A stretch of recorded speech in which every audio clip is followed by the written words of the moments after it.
আমি তো দেবী মায়ের সেবা করতে চেয়েছিলাম। মানছি যে দেবী মায়ের আদেশ অমান্য করাটা উচিত হয়নি, কিন্তু আমি তো এই খটোমটো নামের রান্নাগুলো করতে পারি না। যদি খাবারগুলো খেতে খারাপ হতো তাহলে তো দেবী মায়ের অসম্মান হতো, অতিথিরা না খেয়ে চলে যেত।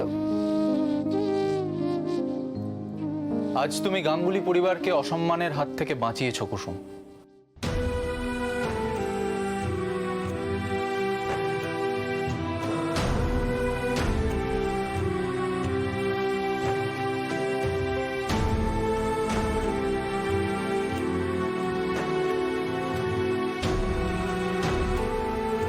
আসলে আজ আমাদের বিজনেস ডিলটা ফাইনাল হয়নি কুসুম, তাই জন্যই মার মনটা খারাপ হয়ে রয়েছে। তাই হয়তো মা তোমাকে ওই সমস্ত কথা বলে দিয়েছে। তবে তুমি ওইসব নিয়ে একদম মন খারাপ করো না।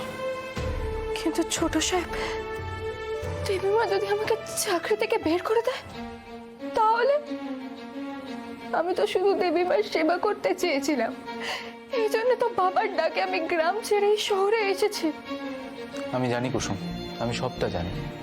দেখো, এতে এতে তোমার কোনো দোষ নেই। তুমি তো তাও কিছু একটা রান্না করে আমাদের গেস্টদের খাইয়েছো, নাহলে তো তাদের না খেয়েই ফিরে যেতে হতো। দেবী মা তো আমাকে কালকে কাজে যেতেও বারণ করেছে। কালকের দিনটা যাক, তারপরে আমি নিজে মায়ের সাথে কথা বলবো। আসলে কি বলতো, কালকের দিনটা মায়ের জন্য ভীষণ গুরুত্বপূর্ণ একটা দিন। কাল আমাদের বাড়িতে বিশেষ বিশেষ কিছু অতিথি আসবেন এবং তাদেরকে মা নিজে দাঁড়িয়ে থেকে খাওয়াবে। কালকেও বুঝি ঘর বন্ধ করে আলোচনা হবে, আবার বিদেশিরা আসবে? না, কাল যারা আসবেন তারা তাদের থেকেও বড় গেস্ট। কারা আসবে কালকে?